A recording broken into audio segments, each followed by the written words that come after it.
Vancouver Island. We know Thomas as one of the newest Canadian Unity ministers. He also, as I mentioned earlier, is the newest senior minister for Unity of Vancouver Island, which again, congratulations.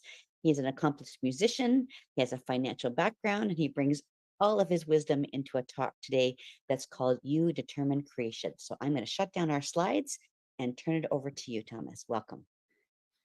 Well, hello, everybody. Marilyn, when you were saying I have ants, I thought ants. I was actually thinking of little ants. And it took me a moment to realize that you were talking about your aunties, not ants. And I was thinking, then I started to think of ants in the Beatles, and they were playing the Beatles. And I just went off into my imagination. So I had a lot of fun with that. So thank you for that. I'll start off with a story. It's a guru with his students, and they say, "Master, what did you get as a result of enlightenment?" And another one says, "Well, yes, what did enlightenment give you?" And the man says, "Well, I'll tell you what it gave me. When I eat, I eat. When I look, and when I hear, I hear. That's what it gave me." And his bewildered disciples replied back, "But everybody does that." And the master laughed and said, "Well, if everybody does that, then everybody is enlightened."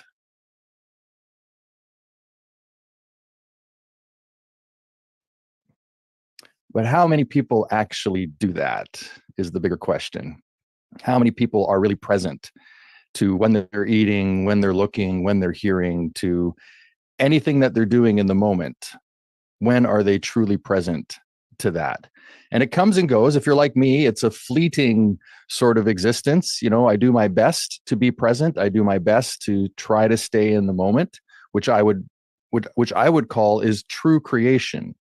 Is that to determine creation, we need to actually be in the moment and the presence of creating our own lives.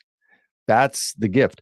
You know, I've developed over the last few years this idea when using the word God, what I think it really is life itself.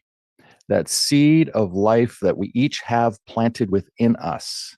That's what we're being called to do. That's what the gift is that we get to, and I mean that, we get to live our life in whatever form it takes. And we have complete control over the faculties of our expression of our mind, our thoughts, our presence, our how we actually see things, what we make everything mean.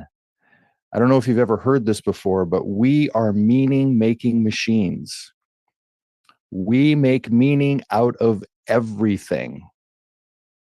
You know, I often have thought of this. It's like if I'm somebody that takes the bus, you know, on Tuesdays, but if it's raining that day, that means, you know, whatever. It means that I can't have pancakes on Saturday. I don't know.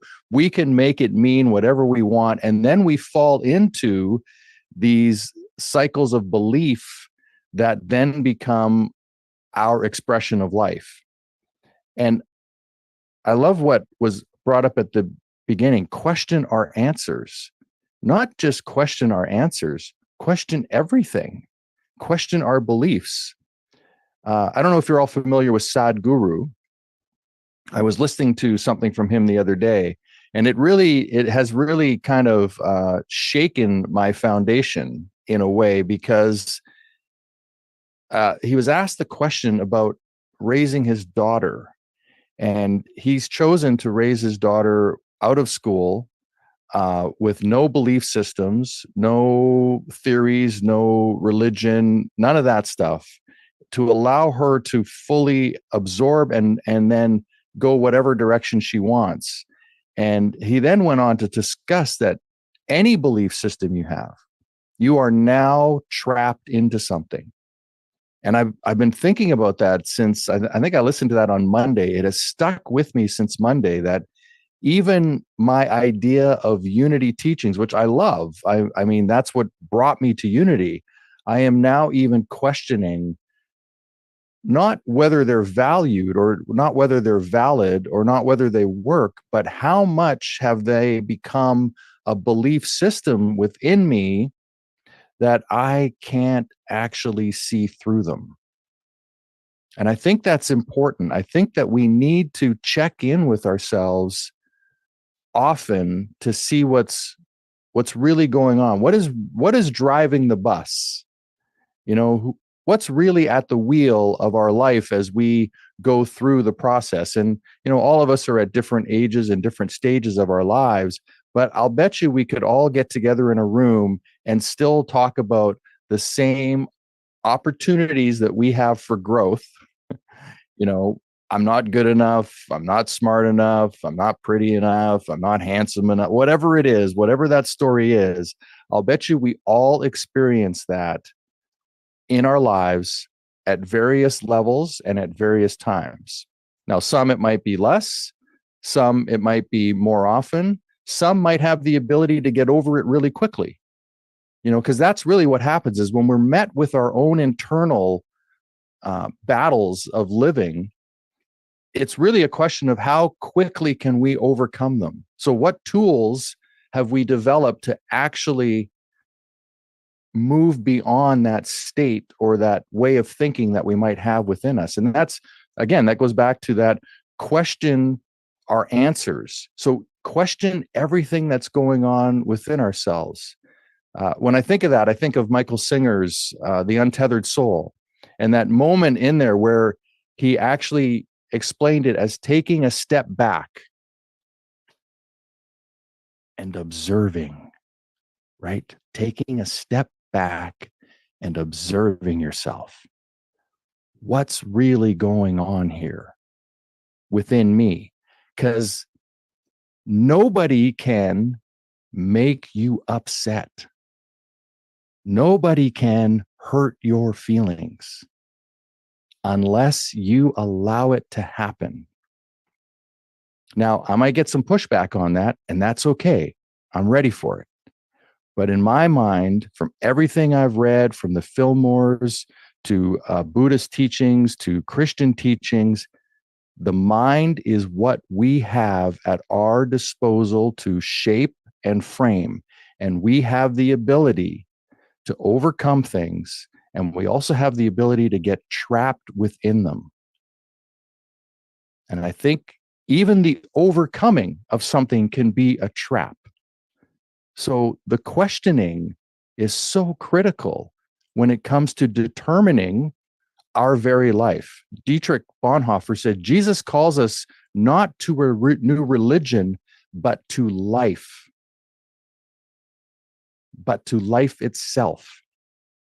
That's our responsibility. I read a book a number of years ago. I think I have it here.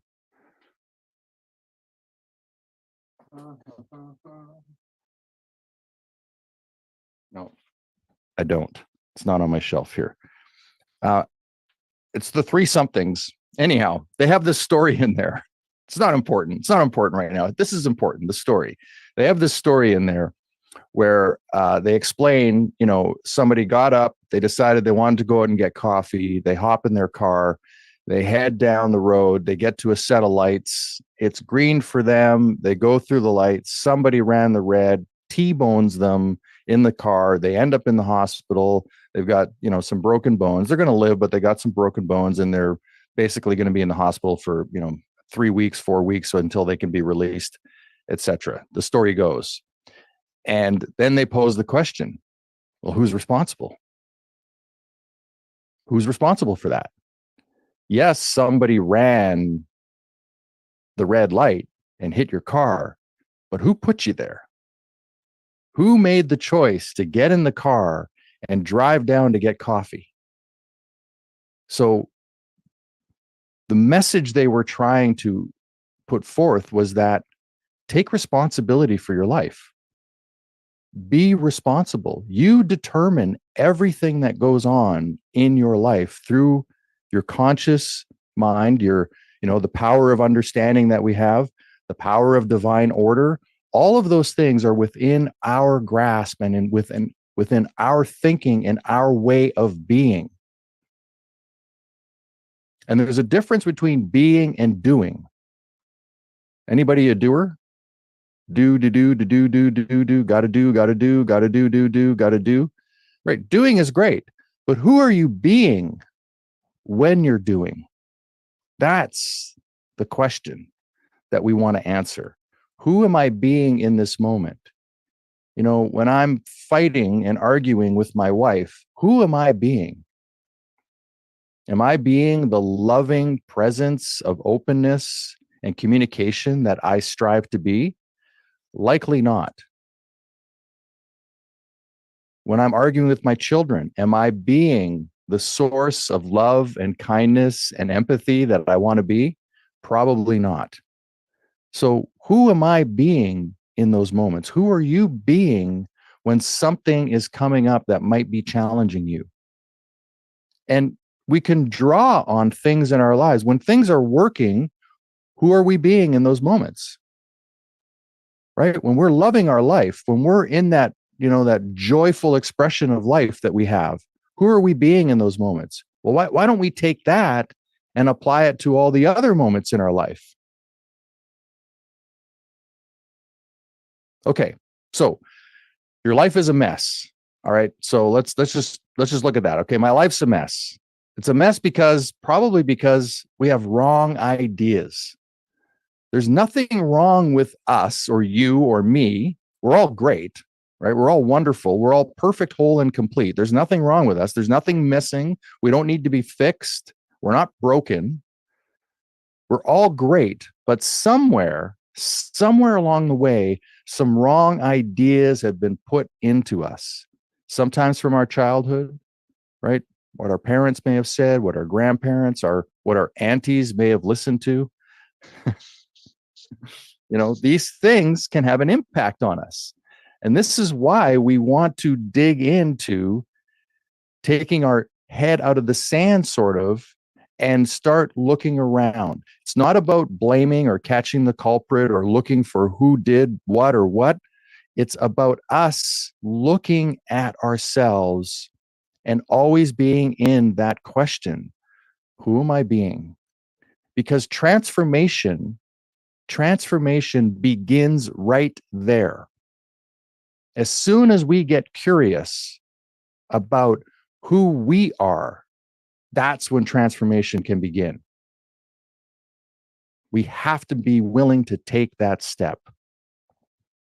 And I think of this often, two things here. So we can take something from the Buddha and we can take something from the New Testament. Buddha, the world is full of sorrow. The root of sorrow is attachment.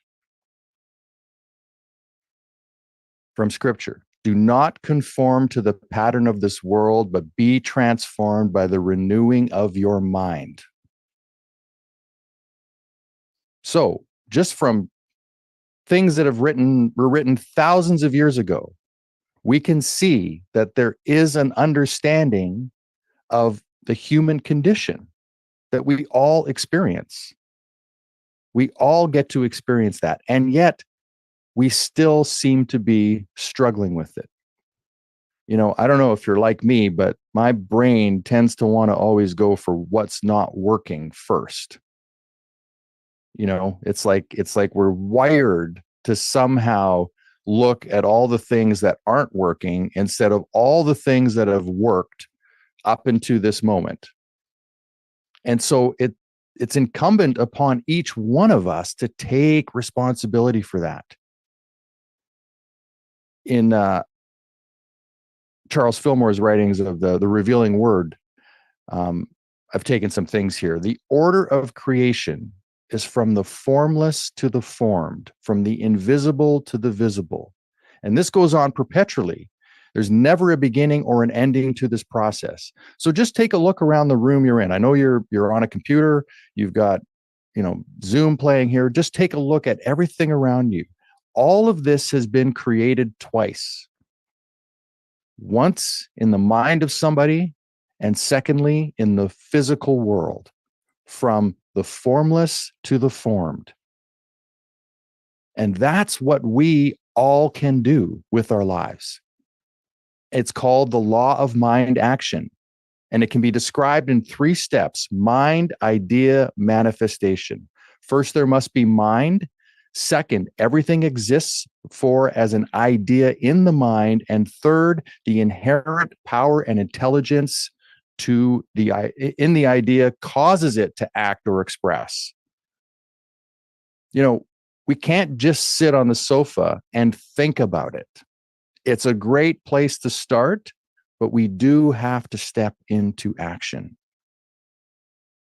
That is our duty. And part of that action is also reminding ourselves to be the observer,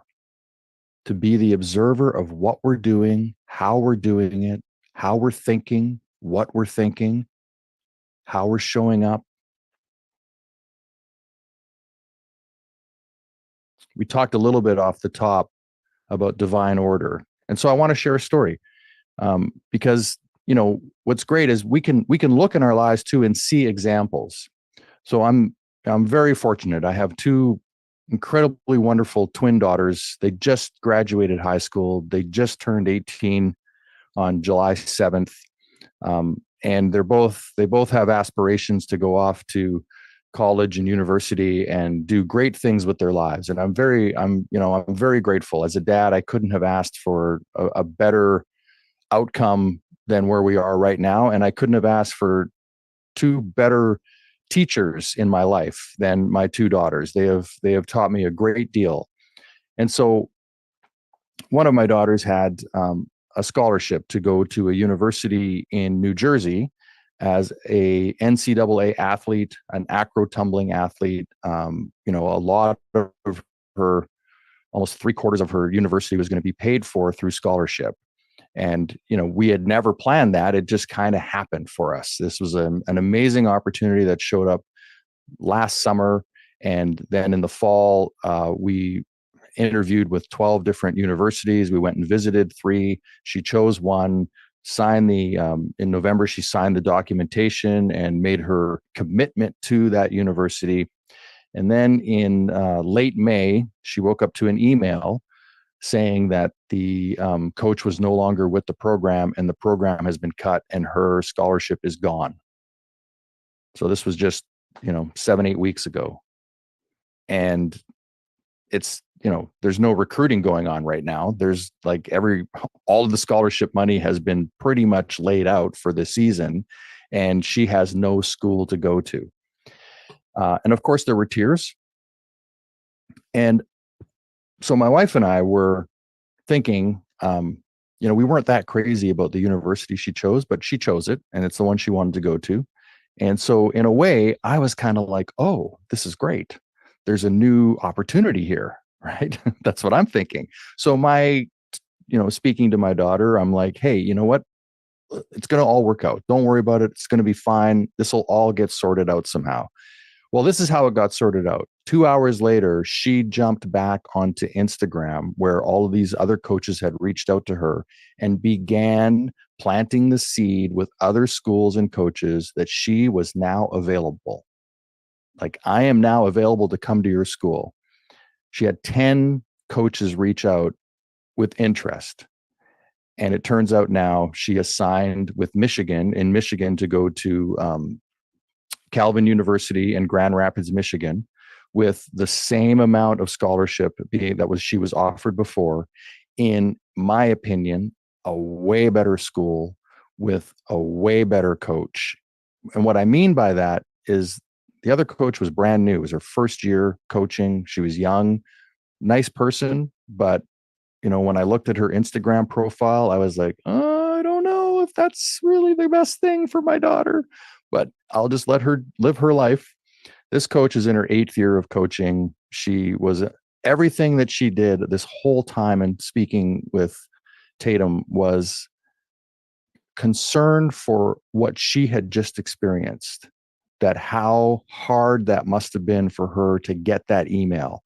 So it was never about, are you going to come to my school and be on my team and I need a decision today? It was always, I want you on my team, but I want you to make that choice freely and with no strings attached. There's no pressure. I'm really just want to know that you're okay, because what you just went through, I went through when I was in college, and it's really hard. And we went to that school, we visited, we met all the people. And, the words that I will remember always in flying back home was when Tatum said to me, I don't think I chose last time from the right, looking at the right things. And this time I chose based on the people and the quality of school I'm going to be going to and my relationship with the coach, and like a whole different paradigm of where she was thinking before. And so, if I take that as an example for our opening divine order, the power of creating our lives, determining our outcome, I can see that just in that one example from my own daughter, that there was a transformation within her that went on. It came from a seed being planted in her. Here's an opportunity, also a growth opportunity. And yet it's now worked out. The school's closer. I don't have to fly to New Jersey. I only have to fly to Michigan. I can even drive up to see y'all when I'm there, right? It's possible. So from us, as the parents, we look at it, and, the school I think she's going to now is a much better place on a social and economic situation than the one that she was going to. And here's what I mean by that. You look at, you can tell something just by the way it's taken care of, right? You just know. The other one, not so well taken care of. This one, everything in order, pristine, nothing being left to sort of fall apart, right? As soon as something's not working, it's fixed up and brought back to life. And I thought that was really important to me. So we can see in our lives that there's opportunities. And if we're paying attention, you probably have your own examples of that, of people or maybe even yourself, where you've been thrown a curveball, something you didn't expect, and you gathered up whatever was within you to reshape that and be open to something new, as opposed to being stuck on the way it was supposed to look. See, that's what we have in determining how creation of our lives shows up for us. There's nothing impossible to us. Whatever we think we can conceive and feel as true within us. I hope you all get that. That's the thing that is there for us. And feeling, when you bring in emotional feeling into something, when I go back to thinking, when I was writing songs in a band and playing, like the best songs that we wrote were the ones that when I played, I was emotionally charged in playing them. Like every time it stirred up something within me. And so then that is being sent out into the world, right? From the inside out is how we live. And I get it. Life happens, right? Life can life us and take us in a particular direction. But it's incumbent upon us to not, to hold up the hand to the outside world and say, no, that's not the way this is going to go. I determine the way it's going to go for me. I'm making a stand. So I have 10 steps here that we can take. And oh my gosh, I've already talked for 25 minutes. I never met a microphone I didn't like. So I apologize. But here, I'll go through these relatively quickly. So number 1, practice being present in the moment. When you eat, truly eat. When you listen, truly listen. Because this level of presence can lead to a more enlightened and fulfilling life. Number 2, observe yourself non-judgmentally. Step back and watch your thoughts and actions without criticism, without shaming yourself, without judgment. You know what I'm talking about, I'm such an idiot. Oh, why did I do that? I'm so stupid. Right? Forget all that stuff. Drop that. Don't need it.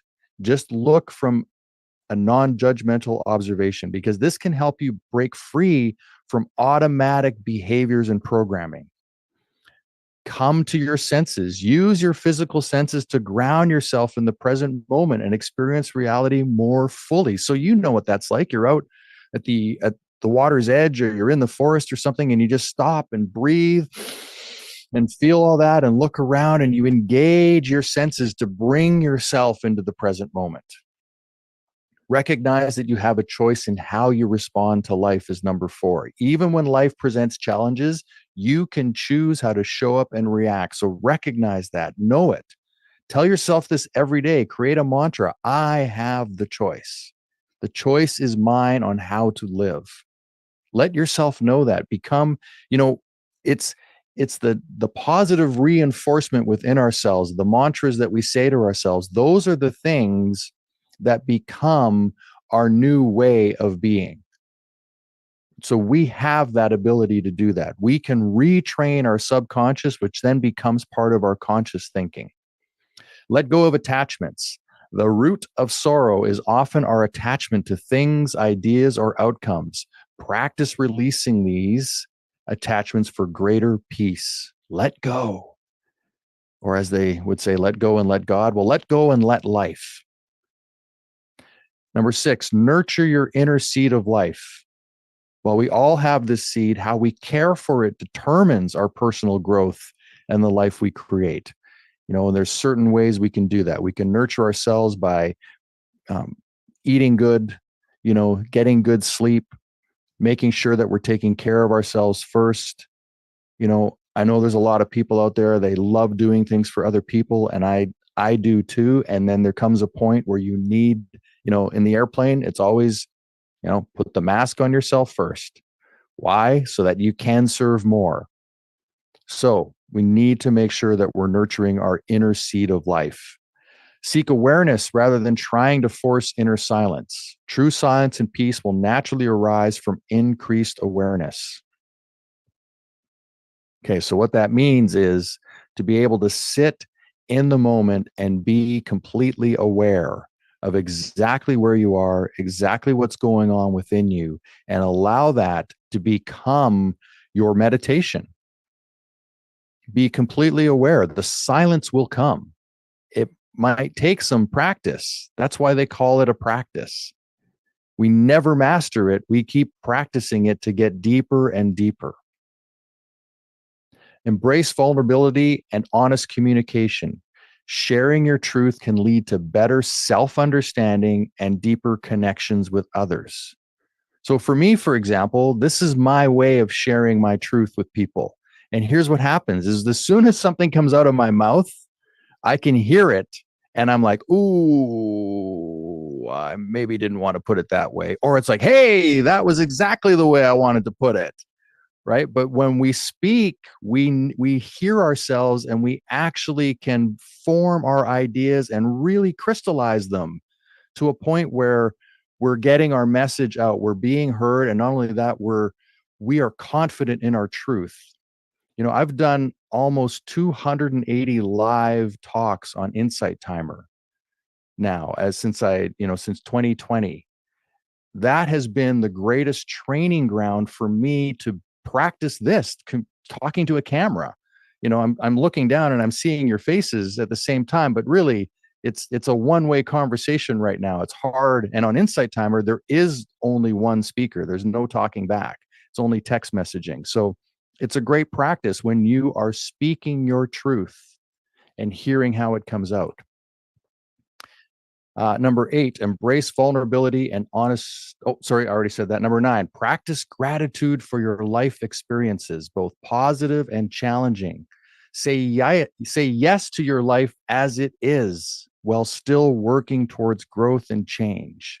I want you to get that. Like, say yes to your life exactly the way it is. I have this theory that I think it's my own theory, but it's a combination of what I've listened to in life and read. Everything is perfect. There is nothing out of place. The universe can only unfold perfectly. So everything that has been put in the soup of this moment, getting me right here, getting you right here to this moment in your life is absolutely perfect. Nothing is wrong. Nothing is out of place. You are exactly where you are as a result of everything that's been put in. So it only can be perfect. Not perfect like, oh, it didn't go my way. Not that kind of perfect. I'm talking about it's perfect. The choice you made to do this or not do this has gotten you right here. So to think of it like it hasn't worked out doesn't really serve. It doesn't serve us. So let's be grateful for the fact that we're right here. And guess what? Right here can start a new moment. That's the great thing. It's like, boom, I am starting a new moment today. Maybe it doesn't work out tomorrow, but you can start all over again. You can start a new moment. It's incredible. Every moment is brand new. Come on.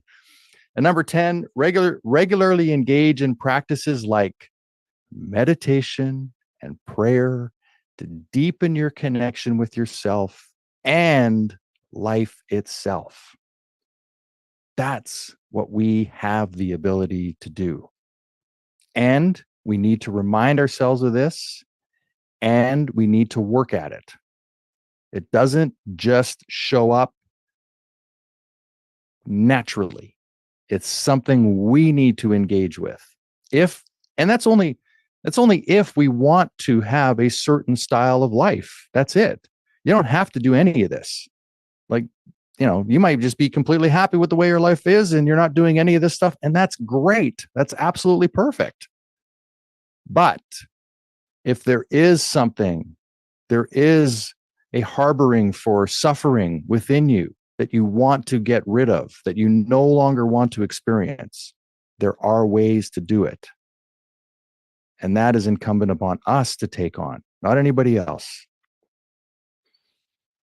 And so, with that in mind, why don't we spend a few moments together in meditation and ground ourselves in this idea of determining our own creation, determining our own lives?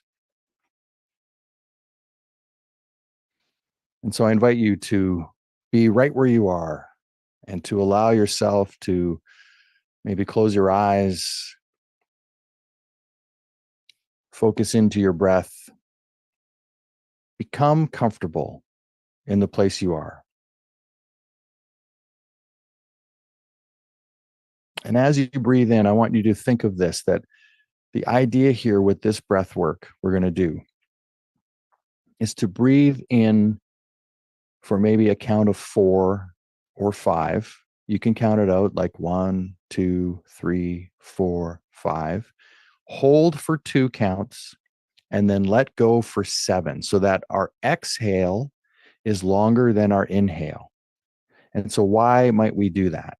Because it actually sends a message to our autonomic nervous system that everything's okay. By that longer exhale than inhale, we actually tell ourselves, oh, I can relax. It's okay. So I invite you to do 3 breaths like that. Again, breathing in for a count of 5, holding for 2, and exhaling for 7.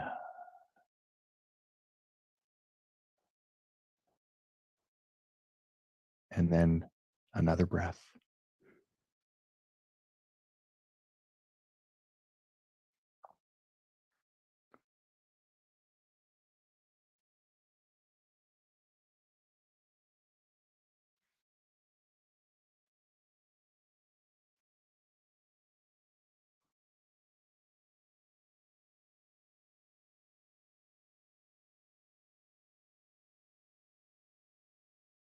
And now return to that state of being breathed, allowing your breath to move in and move out gently.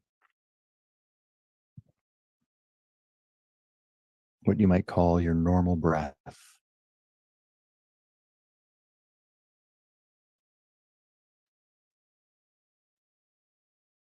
And I invite you to bring that breath into your belly.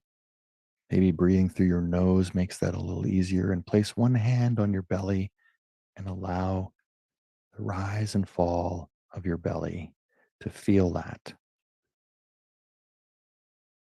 Bring your awareness to that experience.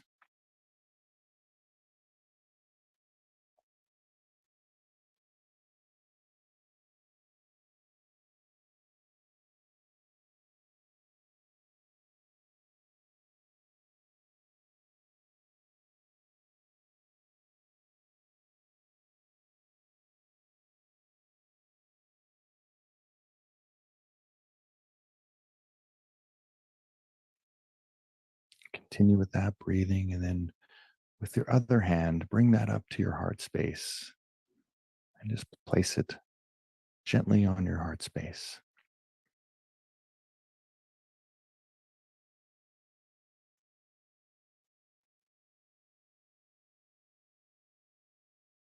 Continue with your breath, your belly rising and falling. And you can think of this as connecting your wisdom, your order, and your love, your heart space, your harmony together.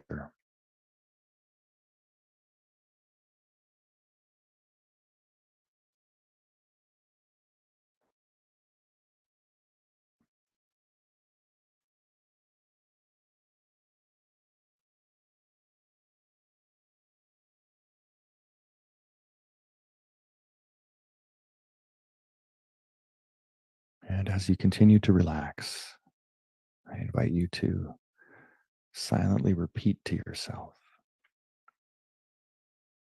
I am creative.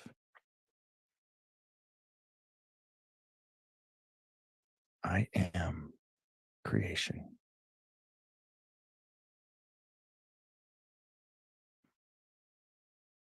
I am open to new ideas.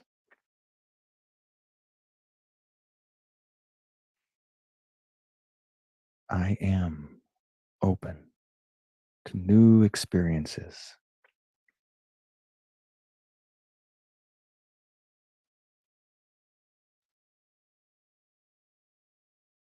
My life is possibility.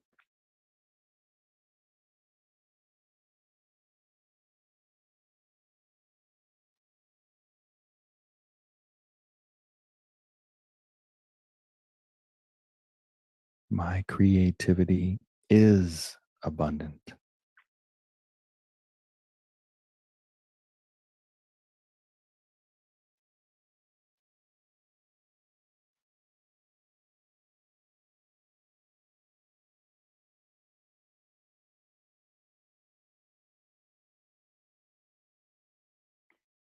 I am loving my life.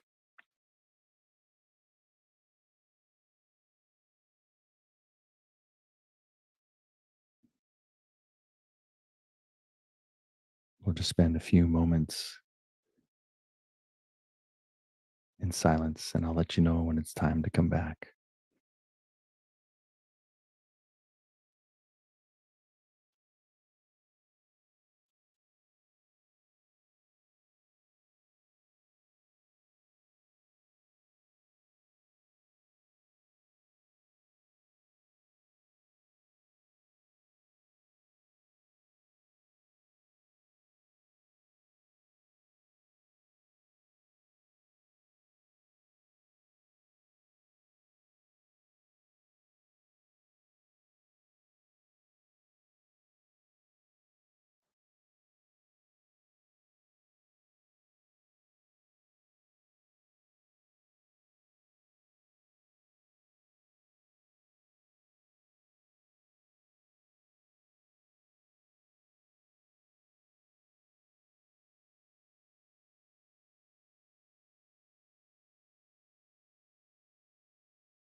So I invite you to bring a gentle smile to your face, breathing in as you smile, letting go with your exhale. Let's just take a moment to feel gratitude right now. Gratitude for this time together, for the leadership in your unity community, the wonderful souls that have allowed this online presence to exist. And let's be grateful for one another for showing up today, for being a part of this community, the Sangha, as Thich Nhat Hanh would say. One of the great gifts we have is to celebrate in community.